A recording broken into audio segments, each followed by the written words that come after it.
자, 우리 두 번째 시간은 미적 범주, 그 다음에 그 뒤쪽에 문학 감상의 관점. 그러니까 미적 범주는 그렇게 어렵진 않습니다. 그래서 간략하게 정리하겠고요. 그 다음에 주로 어떤 의식이 나오는가, 네, 그것만 숙지를 하면 될 것 같습니다. 자, 68쪽이죠? 네.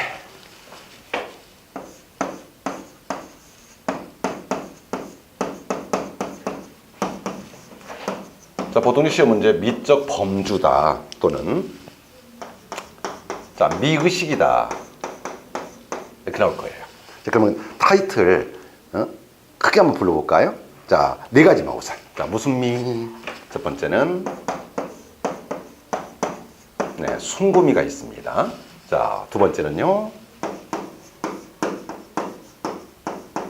네, 비장미가 있고요. 자, 다음 세 번째는 자, 우아미. 네 번째는 좋습니다. 골개미. 물론 이제 골개미라고 안 나올 때는 희극미 이렇게 나올 때가 있습니다. 그런데 원래는 그 개념을 보시면은요, 자, 주체, 나와 대상 또는 뭐 자연, 대상 간의 관계를 있는 것과 있어야 할 것, 융합과 상반이라는 네 가지 요소의 결합에 의하여 이걸 정의하게 됩니다. 그러니까 원래 이제 순곰이라는 것은 있어야 할 것과 있는 것이 있어야 할 것에 의해 융합을 이룰 때, 뭔지 알겠어요? 개념은 그런데 굉장히 어려워요, 이게요. 그래서 아주 간략하게 합니다. 자, 우선 순고미는 주체가 대상을 추구하는 미의식이다. 있습니까? 네, 추구의 동그라미.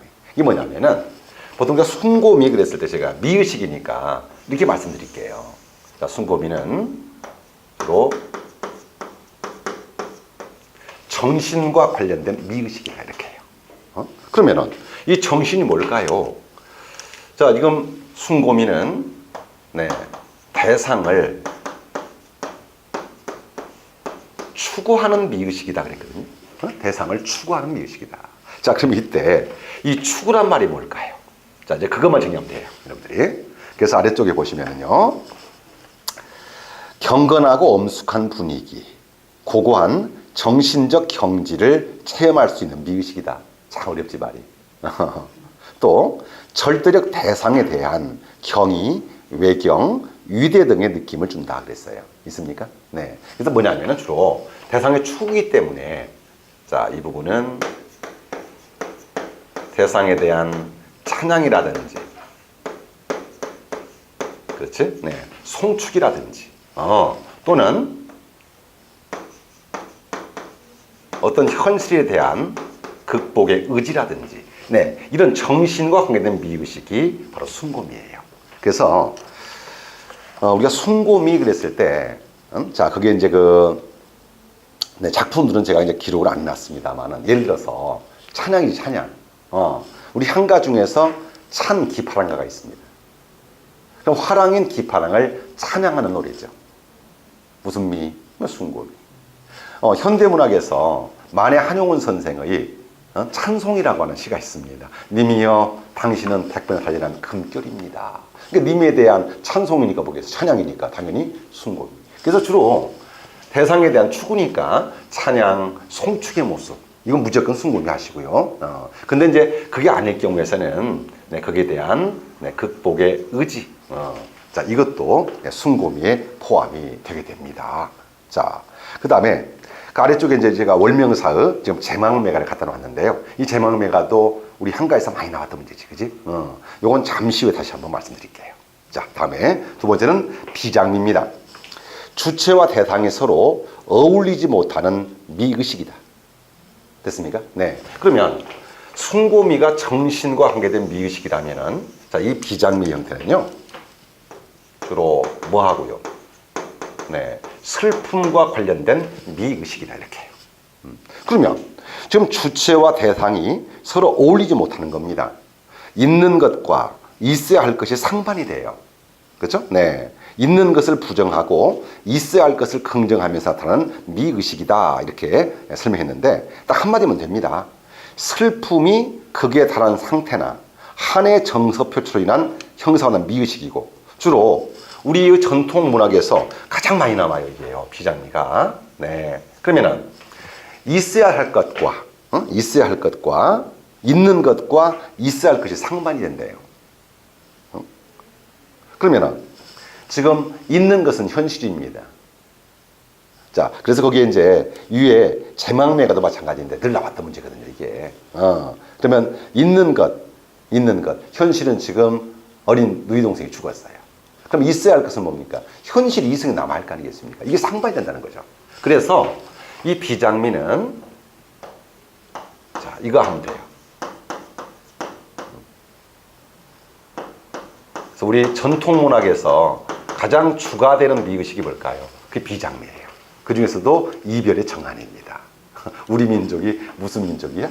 한민족. 그랬더니 왜 한민족이냐 그랬더니 한이 많아서 한민족이랍니다. 자, 그래서 이별의 정한에서 근데 이제 이별도 살아서의 이별도 있고 죽어서의 이별도 있잖아요. 또 대상이 연인 간의 이별도 있고 부모 자식 간의 이별도 있고 군신 간의 이별도 있고 그렇죠? 네. 이런 식의 모습이 되니까 자, 그래서 주로 우리 전통 시가에서 가장 두드러지게 나타난 미의식이다. 그래서 오른쪽에 김소월의 초혼이라는 시를 제시해 봤습니다. 맞습니까? 네, 그래서 사별이라는 님에 대한 그리움과 그리고 보통 이제 김소월의 작품을 보면은 우리가 이제 시적 자아 태도가 많이 나오잖아, 시험 문제에. 그죠? 네. 그래서 슬픔을 보통 이제 절제를 한다든지, 또는 객관적 상관문을 통해 가지고 이것이 객관화하는 경우가 많거든요, 김소월은. 그런데 이 작품만은, 네, 감정의 여과 없이 사별한님에 대한 처절한 슬픔을 직접 드러내고 있습니다. 서름에 겹도록 부르노라, 서름에 겹도록 부르노라. 부르는 소리는 빗기가지만 하늘과 땅 사이가 너무 넓구나. 하늘은 님이 간 저승을 말하는 것이고 땅은 작가가 있는 이승을 말하잖아요. 그래서 사별한 임에 대한 그림이었던 겁니다. 자, 다음에 자, 우아미는 뭐냐면은 주체와 대상이 서로 어울리는 미의식이다. 자, 그래서 이 우아미는요, 여기가 슬픔이라면 얘는 주로 네, 멋과 관련된 미의식이야. 멋과 관련된. 그러면은 자, 우아미는 대상과의 어울림 그랬었지. 이 어울림은 다른 말로요, 융화, 바로 조화입니다. 대상과의 조화인데 주로 그 대상이 뭔가 봐요. 자, 있는 것과 있어야 할 것이 있는 것에 의해 융합을 이룰 때. 융합이 있습니까? 네. 자, 두 번째 보면은 아름다운 형상이나 수려한 자태를 그림으로써. 주로 멋이니까요. 그럼 여기서는 주로 뭐가 나올까요? 네, 우리 네, 고전적인 네, 기품이 나옵니다. 전통 고전미를 중시합니다. 자, 또 하나가 거의 대부분 우아미는 융화하고 싶었던 대상, 좋아하고자 하는 대상이 뭘까요? 자연이에요. 그래서 우리 용으로 합니다. 저는 중기 이후에 있잖아요. 중기 이후에 전통적 유교적 정서를 벗어나서 노장 사상. 우리가 노자 장자 할 때는 뭐라 그래? 무의자에 나거든. 그래서 자연 친화적 식들이 우리 문단에 속속 등장합니다. 자, 바로 그 자연 친화적 의식을 읊는 그런 경우를 우리는 뭐라고 하느냐? 그것을 강호가도의 시풍이다 그래요. 강호가도의 시풍이다. 그래서 자연 친화, 동화, 그지? 뭐가 되든 간에. 그래서 자연 친화나 동화를 나타내는 강호가도의 예리다라고 말입니다. 그렇다면은 자, 거기에 제가 작품 제시해놨었죠. 그러면 우리 전통문학에서는요, 이 강호가도 시풍의 완성 작가다라고 평가하는 인물이 누구냐면은 누구였어요? 고산 윤선도였어요. 그러니까 우리 소방직에 많이 나오잖아요. 그래서 그 고산 윤선도의 많은 시조 중에서도 이 강호가도 시풍의 완성 작품이라 평가받는 작품이 거기에 뭐가 나와 있어요? 네, 어부, 네, 사시사가 있을 거예요. 그러니까 어부 사시 나왔다. 무슨 미? 자연 나왔다. 무조건 우아미. 됐지? 자, 그리고 그 개성을 봐보세요. 오해. 그래서 넓게 보면은 이 자연 친화적 의식을 현대시에 계승을 했다고 평가받는 사람들이 1930년대 전원시파 또는 목가시 있어요. 그 3대 전원시 누구 있습니까? 신석정, 김동명, 김상용하고 말입니다. 그 오른쪽에 있는 자 문제 봐봐요. 김상용의 나무로 창을 내겠소 하는 시가 있습니다. 있습니까? 네, 나무로 창을 내겠소 밭이 한참 가리 괜히로 파고 호미로 김을 매지요. 그리고는 끝부분에 왜 사냥은 우찌했던 작품. 자, 그렇다면 이 사람이 전원시파구나, 자연친화적 의식이구나. 무슨 미 그럼? 우아미. 얼마나 쉽습니까? 그러니까 알면 보너스다는 얘기죠. 자, 이게 이제 자 골개미가 있습니다. 그럼 골개미 했을 때는 자 이쪽이 멋이라면은 여기가 슬픔이라면 여기는 뭘까 그러면 이제 웃음이 진짜. 자 웃음. 주체가 대상을 얕잡아 비꼬는 미의식이래요 이제. 주체가 대상을 얕잡아 비꼬아. 그러면 얕잡아 비꼬기 때문에 자 이 골개미는 주로 뭐가 많이 나오겠어 그러면들. 그렇지. 풍자라든지 해악이라든지 이런 모습이 되겠죠. 그래서 아무래도 이 골개미적 전통은 양반 문학보다는 저는 후기 평미 문학들이 더 많이 나올 거야. 그래서 자 어떤 거? 자, 숭고미의 대립이 되겠고요. 풍자나 해악 등의 수법에 의해서 우스꽝스러운 상황이나 인간상을 구현합니다. 그래서 조선 후기에 자 평미 문학 대표적인 뭐가 있을까? 사설시조, 판소리, 민속극 있습니까? 물론 이제 현대문학에는 김유정의 해악, 채만식의 풍자가 이걸 계승했다고 알려져 있습니다만은 그렇다면 우리 문학에서는요. 우리 문학에서는 주로 뭐가 나올까요? 자, 조선 후기의 평미문학이니까 꼭 알아둬야 할 것이 이건 이제 웃음이 나오는 거야. 자, 사설시조라든지 또 우리 시험문제 나왔던 것은 뭘까요? 바로 네. 봉산탈춤이었어요, 이렇게. 봉산탈춤. 자, 이렇게 해서 숭고미, 비장미, 우아미, 골개미를 제시를 해봤습니다. 쉽지? 자, 그럼 여기서 이제 함정을 줘야죠. 함정을 줘야죠. 우선 첫 번째가요. 뭘 주느냐? 자, 죽음을 줘요. 죽음. 그래서 이제 이 부분이 죽음 또는 이별 뭐가 되든 간에 그런데 뭐 죽음도 좋고 아니면 하나의 자 이별도 좋고요 이렇게.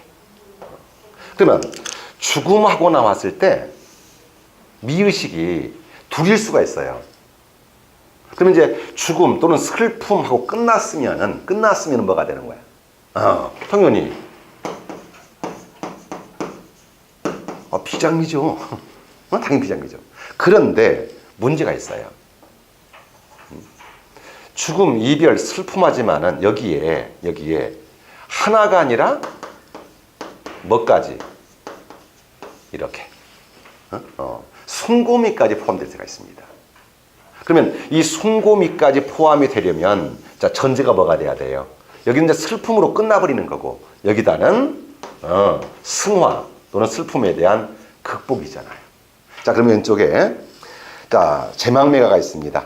좀 후에 제가 제망매가는 조금 설명 드려볼게요. 네. 그러면 제망매가 그랬을 때, 어린 누이를 잃어버린, 곧 그가 혈육과의 사별 아니겠습니까? 당연히 슬픔이죠, 그러면. 자, 그렇다면은 이 부분을 이 작품에 나타난 미의식 둘을 골라라 그랬습니다. 이때는 뭐가 돼야 돼요? 비장미하고. 끝부분은 미타 차례 맛볼래 도닦아 기들이고다. 어때요?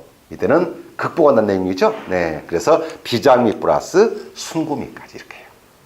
자, 다음. 두 번째 함정은요. 자, 뭘 주느냐. 자연을 줘버려요. 자연. 그러면 보통 자연이 나왔다라고 했었을 때 뭐 있어서? 우함이었잖아요. 그런데 함정이 뭐냐면은요. 여기는 대상의 추구라고 그랬고 여기는 대상과의 어울림이라고 그랬잖아. 그래서 같은 자연을 제시하지만은 자연을 추구한다. 자 뭐냐면은 자연을 뭐 한다고요? 예찬을 해요. 그리고 그 자연 속에서 내가 무엇을 배우려고 들고 그래서 그 자연을 추구, 예찬의 대상으로 삼는지 아니면 자연 친화입니다. 친화. 그럼 자연 친화했을 때는 대부분이 뭐예요? 자연과의 조화, 자연과의 동화 이런 모습이잖아요. 이랬을 때는 달라져요. 그래서 자연을 하나의 정신적 대상으로 놓고 자연을 추구하는 미의식이다. 자연을 추구하는 미의식이다. 이때는 무슨 미가 돼야 돼? 그렇지. 얘는 순구미가 되는 거예요. 이렇게. 자, 이에 비해 자연을 조화, 동화의 대상 이때는 무슨 미가 됩니까?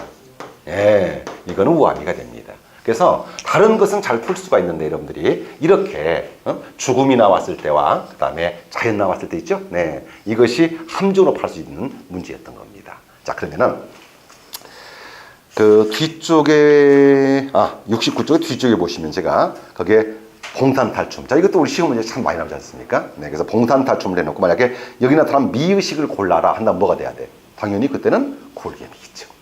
그래서 항상 웃음이 나와야 되는 것이니까. 그러면 자, 그게 제시가 됐던 작품 중에서 제가 두 편만 소개를 할 텐데 이것도 이제 고전문학에 가면은 여러분들이 또 해야 될 부분이 어차피. 자, 먼저 68쪽에 월명사의 제망매가가 있습니다. 자, 그거 가지고 제가 작품에 대한 해설하고 그다음 미의식 그리고 어차피 이제 앞으로 나올 수 있는 표현 기법, 시상 전개 방식 그래서 그 기출 문제를 제가 설명을 했었을 때도 말씀드렸었는데 시가가 나왔을 때 있잖아. 소설 같은 경우는 그나마도 줄거리를 알잖아요. 근데 시는 줄거리를 알 수가 없잖아요. 그래서 이야기식으로 왜? 시는 우리의 삶의 모습 중에서도 정서, 감정을 주지 않겠습니까? 네. 그렇다면은 이걸 이야기식으로 한번 풀어보세요. 자, 첫 번째.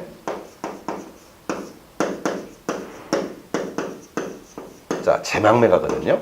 작가가 누구라고 썼어요? 월명사예요. 근데 보통 제망매가 했을 때 여러분들 주제할 때 뭐라고 그래요? 뭐 죽은 누이를 추모함. 그렇잖아요. 그때 누이란 누나인가요? 여동생인가요? 그랬더니 누나요. 아니 그러면 누나가 요절을 했다면은 그럼 작가는 이 월명사는 도대체 몇 살 때 진 거야? 말이 안 되지 않습니까? 자, 그래서 재밌는 거 한번 해둘게. 그래서 지게 한번 해보세요. 자, 제는 뭐예요? 제사를 지낸대요. 죽었다는 얘기잖아요. 누가 죽었어요? 매. 죽었다는 얘기겠지? 그때 매가 누구냐 그 말이야. 자, 여기 봐요. 우리가 남자끼리는 형, 제라고 하잖아요. 여자끼리는 뭐라고 그래요? 자, 매라고 하잖아요. 그래서 손 위 누이 자라고 하고 손 아래 누이 매라고 그래요. 됐습니까? 그때 누이라고 하는 건 누구야? 여동생이에요. 그럼 보십시다. 제망매가는요. 자, 시적 화자가 있겠죠. 그럼 시적 화자가 있고, 자, 대상이 있습니다. 그러면 자, 시적 화자는요 누굴까요? 작가니까 오빠예요 지금. 오빠. 자, 이에 비해 자, 대상은요 요절한 여동생입니다. 누나가 아니라 여동생입니다. 그러니까 오빠 입장에서 채 피지도 못하고 여동생이 요절을 했어요. 얼마나 슬프겠습니까? 그렇지? 자, 이걸로 한번 잠깐 해봐. 우리 호칭을 지칭할 때가 있거든요. 그러면은 남자 입장이야. 남자 입장. 자, 자가 누구였었어? 누나야. 누나가 시집을 갔어. 그럼 누나가 시집을 갔으면 어떻게 돼요? 누나의 남편을 뭐라고 불러요? 그러니까 자형이잖아 이렇게. 자, 매는 여동생이잖아요. 여동생이 시집을 갔어요. 그럼 여동생과 남편은 뭐예요? 그렇지요. 여동생이니까요. 얼마나 쉽습니까? 물론 자형이 원칙이로되 자형이 원칙이로되 매형을 허용을 합니다. 그렇다고 해서 누나의 남편인데 그것을 제 아우지를 써가지고 매지라고 할 수는 없는 거 아닙니까? 그지? 다만 이제 새로 추가되어 있는 그 용어를 보시게 되면은 매형이든 아니면 매제든 묶어서 말했을 때는요 매부란 말을 쓰기도 합니다만 둘 다. 자, 이렇게 쓰는 거잖아요. 자, 그러면은 이 제망매가 다시 한번 월명사가 월명사는 오빠입니다. 오빠가 대상 요절한 여동생이에요. 여동생. 자, 그러니까 당연히 이별에 대한 정서는 뭐겠습니까? 그렇죠? 네, 슬픔, 허무 이거 아니겠습니까?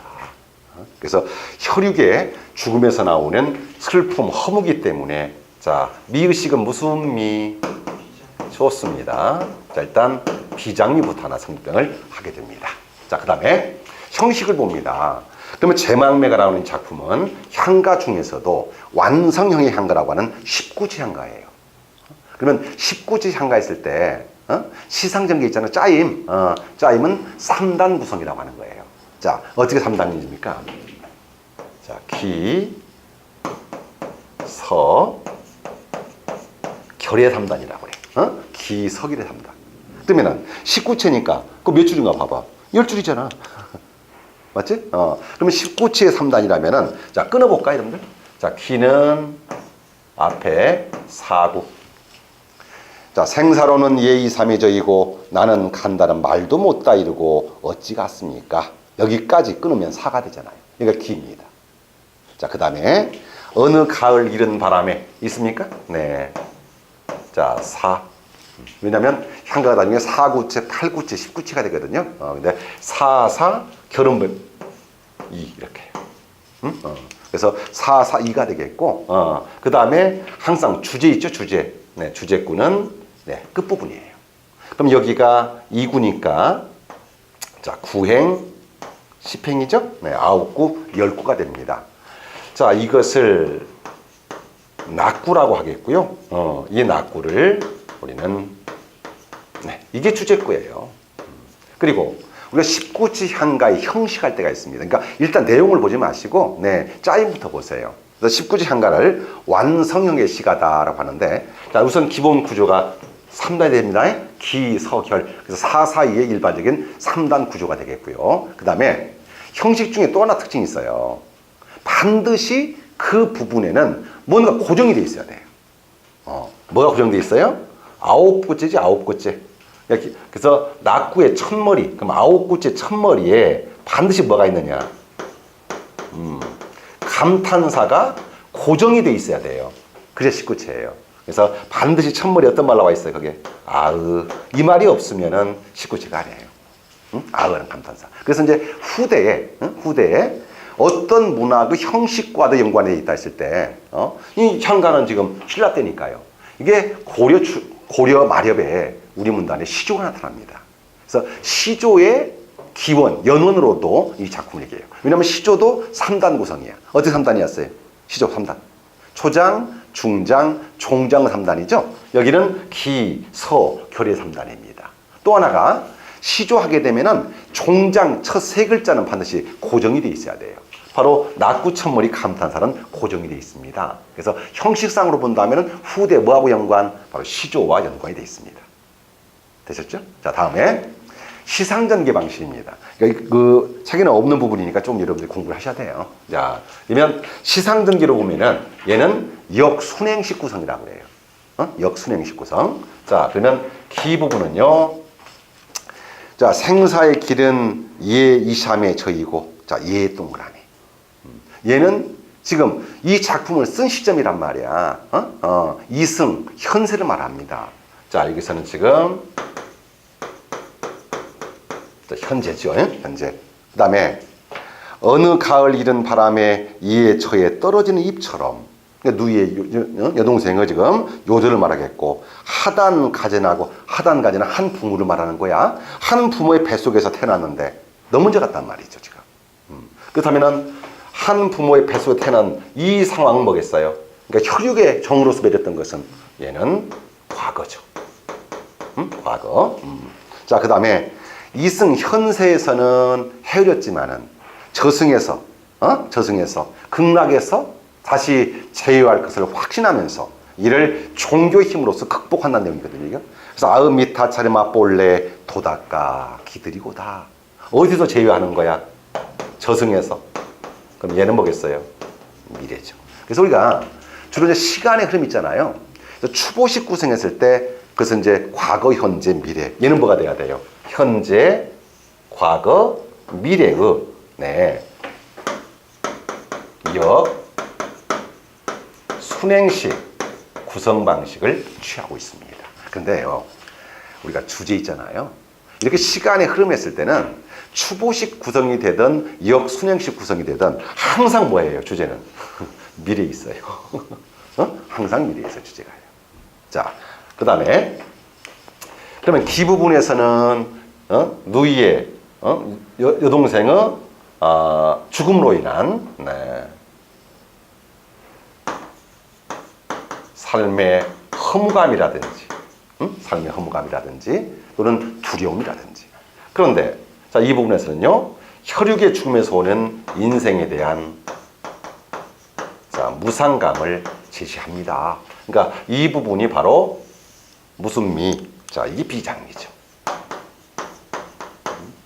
하지만 현세에서는 이별을 했지만, 그죠? 네, 금당에서 다시 재회할 것을 확신하면서 네, 이를 극복하는 내용 아니겠습니까? 그래서 일반적으로 그 시중나온 책들이 보면은 주제라고 했을 때 뭐 죽은 누이를 추모함 그러는데 그렇게 하지 마시고, 자, 이것은요,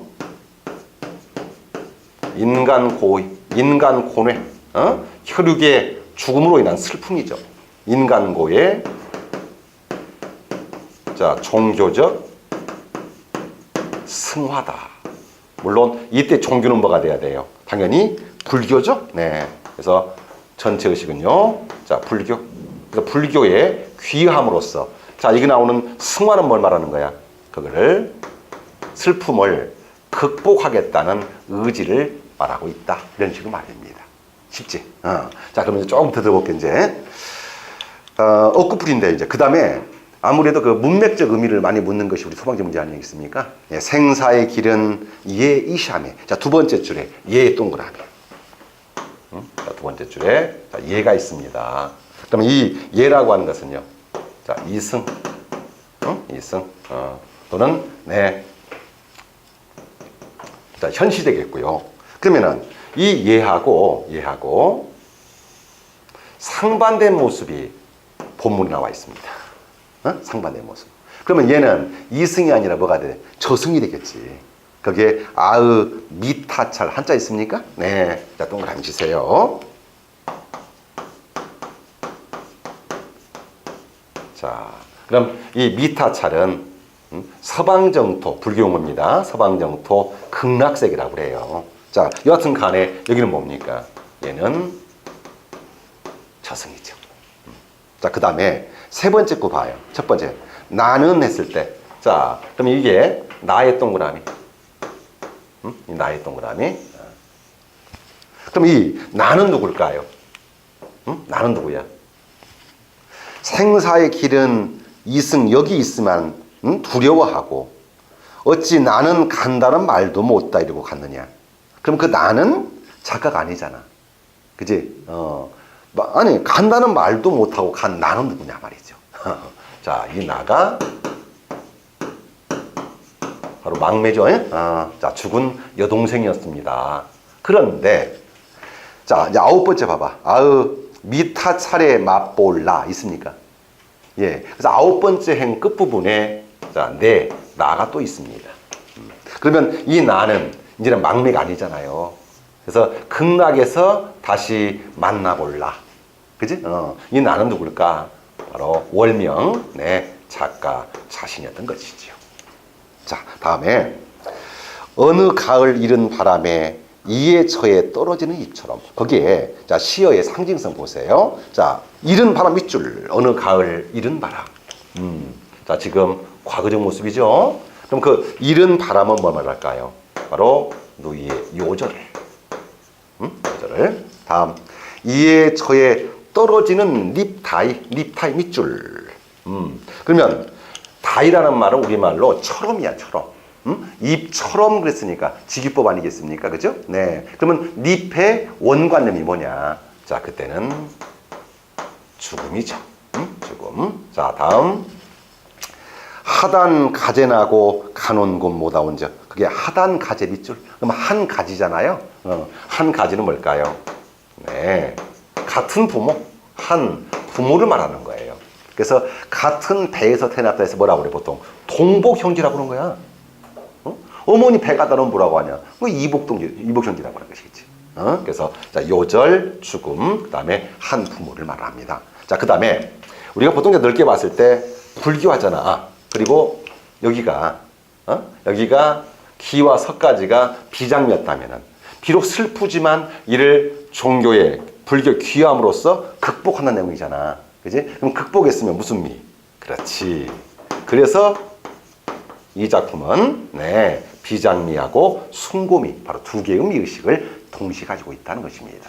자, 그 다음에 불교의 모습인데 우리 불교 중에서도 뭐라고 하느냐, 이것을 불교의 윤회설이라고 그래. 불교의 윤회설.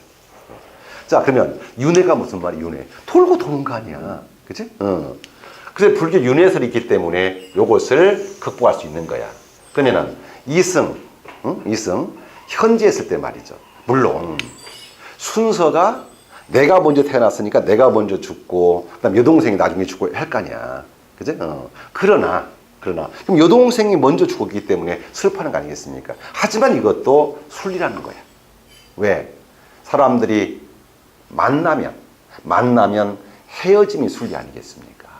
자, 바로 여기는요. 이걸 뭐라고 그래? 회자정리라고 그래. 회자정리.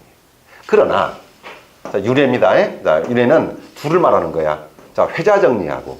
그러나 헤어졌으면 다시 만나는 것도 순리 아니냐 말이지. 그걸 뭐라고 할까요? 네, 그것은 거자 필반이라고 그래요. 거자 필반. 그래서 이승에서는 만났으면 헤어졌지 않습니까? 그러나 자, 저승에서는 어떻게 돼요? 반드시 헤어졌으면 다시 만날 것을 확신했기 때문에 작가는 슬픔을 극복할 수 있었다. 그런 얘기가 되는 거죠. 쉽죠? 그게 숭고한 불교적 신앙심을 바탕으로 피아노 세계를 노래하는 의식 세계를 서정적으로 표현하고 있으며 인간 고통의 종교적 승화를 노래한 작품이다. 자, 그래서 그 제망매가 써놓으시고, 제망매가는 향가 중에서도요. 향가 중에서도 그래서 제가 왜 숭고미 쪽에다가 넣어놨는지 감 잡으셨어요? 네, 근데 거기다 써놓으세요. 숭고미 플러스 뭐라고요? 비장미. 둘로, 숭고미 플러스 비장미로. 그런데 자, 오른쪽에 김소월의 초는 뭐야? 사별이라는 내용에 대한 처절한 슬픔만을 그려내고 있는 것 뿐이지 이걸 극복하는 내용은 아니잖아. 그치? 그래서 얘는 뭐밖에 없어? 비장미밖에 없다. 그런 얘기지. 이해했습니까? 네. 그리고 3번에 김상용의 나무로 창을 내겠소. 근데 이 자연의 모습인데, 자연, 그 자연과의 동화된 모습이야? 아니면 자연을 예찬하는 모습이야? 자연과 조화된 그런 모습이지?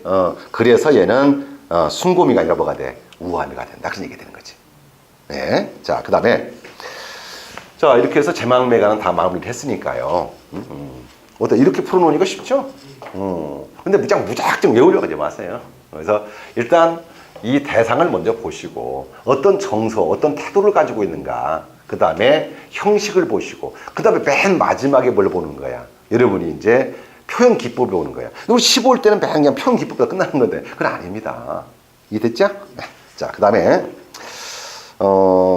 이 윤선도의 이 어부사시타도 어차피 이제 설명을 해야 할 부분인데 자, 짧게 봅시다. 짧게만 해.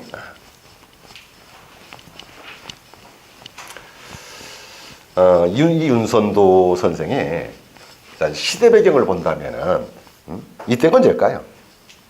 시대 배경이 병자호란 이유가 돼요. 그래서 이 윤선도가 병자호란 때 자, 인조가 남한산성에 들어가, 영화 봤어요, 남한산성?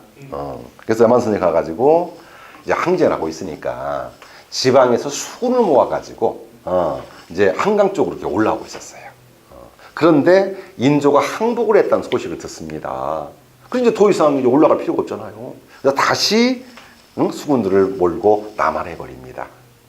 그래서 그 복일도에, 복일도가 이제 수군 기지였었는데 복일도에 안 나와, 은근해 버린 거야. 그래서 왜냐하면 그만큼 현실적인 모습에서 이제 절망을 해버렸으니까. 그리고 네, 자연을 벌써 아마 어부처럼 살고 싶은 것이겠죠.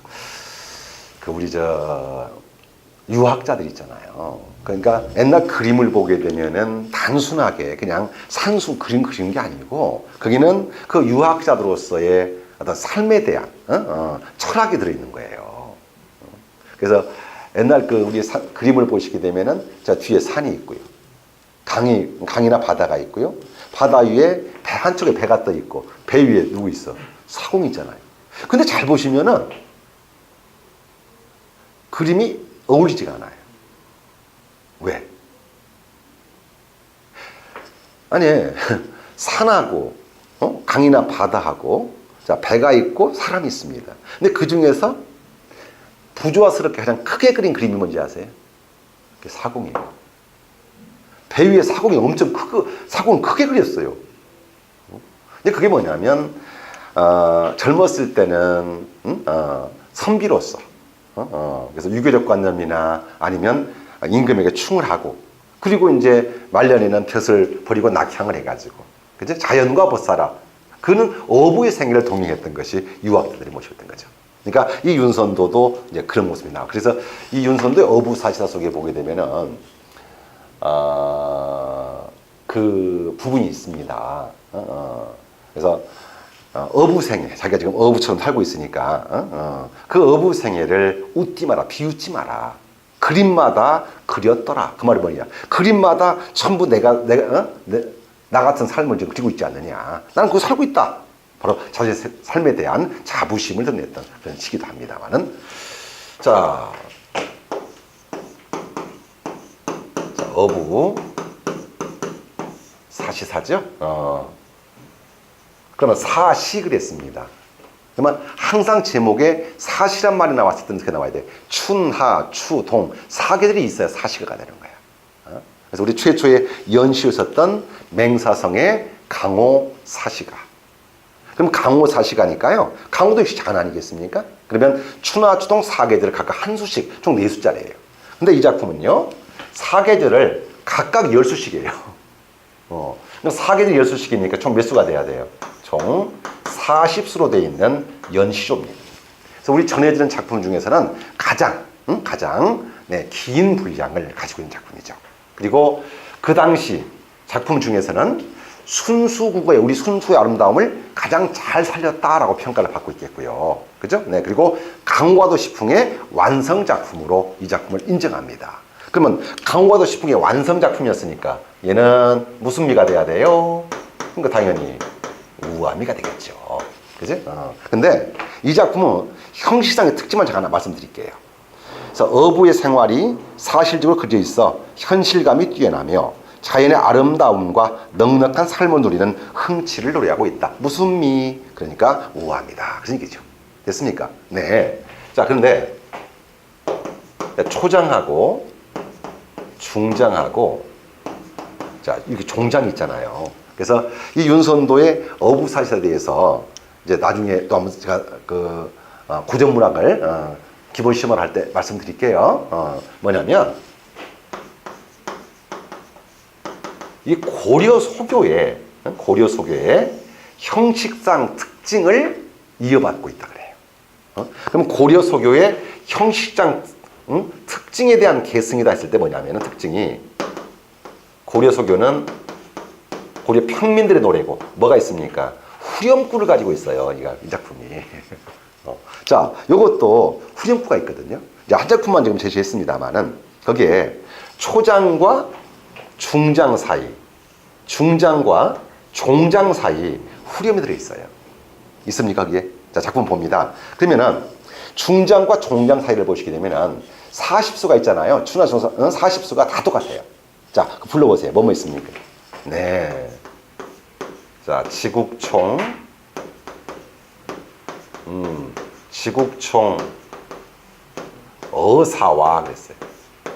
이게 40수가 다 똑같아요, 이게. 중장, 종사 사이는요. 그러면 이 지국총, 지국총이 무슨 말인지 아시겠습니까? 예, 지국총, 지국총은 이 의성어예요. 이두식으로 의성어예요. 그러니까 노젓는 소리 있죠? 찌가당 찌가는 노젓는 소리를 지국총, 지국총에서 의성어입니다. 이게. 그래서 옛날 작품 봤을 때 지국총 소리에 하고 나오면은 그것은 뭐다? 노젓는 소리 말하는 거야. 이 어사와는 감탄사야 그냥 어기어찬. 그런데 여기는 40수가 뭐 별 의미 없이 이렇게 나와 있지만은 초장과 중장 사이는요 40수가 다 똑같아. 어떻게 나오냐? 맨 처음에 이제 봄, 여름, 가을, 겨울하고 배를 고기 잡으러 갈 거 아니야. 그럼 맨 후렴구에 의미가 있어 여기는요. 그래서 맨 처음에 출항을 합니다. 그럼 이제 출항을 할 때는 어떻게 돼요?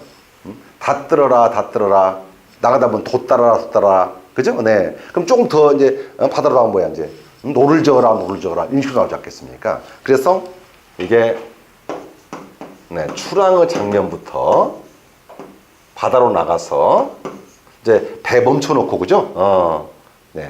고기잡이를 하고 다시 귀향을 하는 이 장면까지를 후렴의 의미로서 노래했던 겁니다. 자, 역시 자연친화니까요. 무슨 미? 당연히 우아미 하시고요. 그 다음에 이제 뒤에 가보시면은, 우리 이제 봉산탈춤에서, 자, 거기 이제 표현 기법에 썼을 때, 계잘량이라는 양자에 계달의 수만 쓰는 반자, 이건 많이 나왔었잖아요, 여기. 근데, 자, 그 70쪽을 보세요. 네. 자, 이제 봉산탈춤입니다. 그러면, 이 봉산탈춤 중에서도, 자, 이 부분이 뭐냐면, 제 6과장, 6번째 마당이거든요. 그 6번째 마당을 우리는 양반춤이라고 그러고요. 그 양반춤에서 양반에 대한 지금 제담을 소개하고 있습니다, 지금. 그런데 지금 말뚝이가요. 말뚝이 뭐 하는 놈일까요? 말뚝이는 그러니까 양반 삼형제 지금 데리고 나와가지고 채찍 들고 마부요, 마부 쉽게 말해. 그래서 자, 요건 말뚝이가 자기 상전인 양반을 조롱하고 있잖아요. 비꼰다, 조롱한다. 무슨 미? 무슨 미? 자, 여기는 그렇지요. 자, 그리고 이 양반춤에서 우선 나올 수 있는 문제 유형이 있잖아요. 이제 그거만 해줄게요. 여기서 꼭 기억할 것이 제담의 구조예요. 이건 아셔야 돼요. 제담의 구조를. 그래서 자, 말뚝이가 양반들 데리고 나서 양반 나오신다 하고 나오지 않습니까? 그죠? 그럼 여기서 그 탈 모양을 봐봐요. 조롱하는 대목이니까 양반 탈의 모습이, 조롱한 양반 삼형제 모습이 멀쩡한 놈은 조롱 대상이 아니잖아요. 그래서 곰보 째고 이렇게 만들어 놓은 거야, 그냥. 그래서 말뚝이가 상전인 양반들은 뭐예요? 나와서 조롱을 합니다. 우리가 알고 있는 양반들 있잖아. 이렇게 생긴 놈들이 양반이다. 이런 식이 쉽게 말해. 그래도 조롱을 하니까 그럼 양반들이 자기 욕한지 알 거 아니야? 야, 이놈아 뭐야? 조롱에 대해서 뭡니까 지금? 양반들이 호통을 치고 있잖아요. 그죠? 호통을 칩니다. 근데 여기에 자, 이게 가장 중요한 대목이에요. 말뚝이가 이 양반들 내가 어찌든지 모르겠어. 이렇게 잘생긴 양반들 나오신다 했어 내가. 그 얘기야 지금. 여기에 말뚝이가 변명을 해요. 바로 가장 핵심은 여기 있습니다.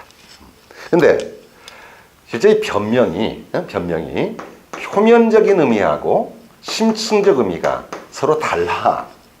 그럼 표면적인 모습으로 본다면 양반의 호통에 대해서 바로 말뚝이가 어떻게 했어? 꼬리를 내렸잖아. 이렇게 굴복을 해버렸잖아. 그지? 그런데 실제 그 내면에 들어가 보면요. 굴복이 아니에요. 여기 지금 조롱했잖아요. 첫 번째. 이 조롱보다도 더 심화된 조롱이에요. 그런데 그것을 굴복으로 이겼던 사람들은 누구예요? 양반들이었잖아요. 근데 그것을 더 심화된 조롱이라고 알고 있는 것은 바로 구경꾼들이죠. 양반들만 모르고 있는 거죠. 그래서 변명을 하고 그 다음에 이제 양반들이 만족을 하고 그게 춤을 추는데, 그러니 표면적으로 본다면은 양반들이 봤을 때는 굴복했기 때문에 갈등이 해소가 된 것 같지만은, 그러나 어때요? 더욱더 갈등은 심이 되고 있는 겁니다. 그래서 만약에 이 말뚝의 변명에 대한 이 부분을 표현 기법한다면 얘는 뭐가 되느냐? 얘는 반어법이에요. 굴복이 아니라 조롱하고 있는 거죠. 두 번째, 그러면 반어기 때문에 말뚝의 행동과 관련이 깊은 한자 성할 때 있잖아요. 꼭 나옵니다. 한자 성어는요, 면종, 복배. 뭐라고 나온다? 면종, 복배라고 나옵니다. 자, 그 다음에 표현기법 하나만 더. 자, 그 말뚝이가 앞쪽에, 자, 밑줄에 봐봐요. 우리가 말하는 양반도 있잖아. 이 양반이 우리가 아는 양반이 아니라니까. 계잘양이란 양자에 개다리 소반에 반자 쓰는 밑줄. 자, 그래서 표현기법 나왔을 때 얘는 뭐예요? 자, 언어 유희잖아요. 희연법이라고 하는데 말장난, 말재롱. 근데 이 언어 유희 기법도 여러 가지가 있어요. 근데 이 작품에서의 언어 유희의 기법 뭐예요? 동음, 이어죠? 소리만 갖고 뜻은 아무 관련이 없지 않습니까? 그래서 양반을 계잘양 가죽이거든. 계잘양 양자에다가 개다리 소반에 반자 쓰는 이런 식으로 해가지고 언어 유희 이 정도면 간단히 풀 수 있어요. 그리고 그 개다리 소반이죠. 개다리 소반. 그 개다리 소반은 양반들의 팔자걸음을 또 조롱하는 대목이기도 합니다. 자, 이렇게 해서 두 번째 시간은요, 그 미적 범주 네 가지, 다시 한번 뭐뭐 있었죠? 우리가 숭고미, 비장미, 우아미, 골개미, 그리고 거기서 나왔던 작품 중에서 죽음 나왔을 때, 자연 나왔을 때 함정을 드렸고, 그게 나온 작품 중에서 세 작품을 소개를 해드렸습니다. 그래서 고전문학에서 또 늘 나온 작품이니까 꼭 풀어보시기 바라겠고요. 자, 그러면 세 번째 시간에서는 이제는 이것도 우리 아직까지 소방지기에서는 나와본 적이 없었던 문제예요. 어떤 거, 미적 범주도 그렇고, 그 다음에 문학, 감상의 관점도 그렇고. 그 다음에는 어떻게 돼? 이쪽이 그만큼 나올 가능성이 많을 것이다. 분명 내년 시험에는 꼭 나올 겁니다. 한번 보세요, 한번. 그래서 문학, 감상의 관점 있죠? 이 부분을 이어서 해드리겠습니다. 자, 10분 후에 보겠습니다.